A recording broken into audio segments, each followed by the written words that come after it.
হায় আল্লাহ, হায়! একটু পরই তো আবুজরের ফাঁসি দেওয়া হবে।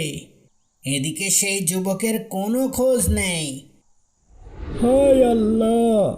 জীবনে কত লোকের ফাঁসি দিয়েছি, কিন্তু আজ আর নিজেকে সামলাতে পারছি না। আজ একজন নিরপরাধ ব্যক্তিকে বিনা দোষে ফাঁসিতে ঝোলাতে হবে।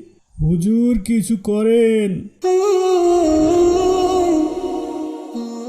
কি একটা টেনশনে ফেলে দিল।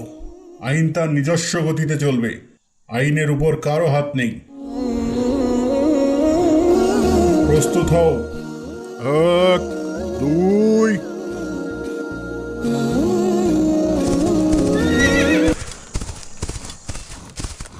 আমি এসে গেছি হুজুর, আমি এসে গেছি।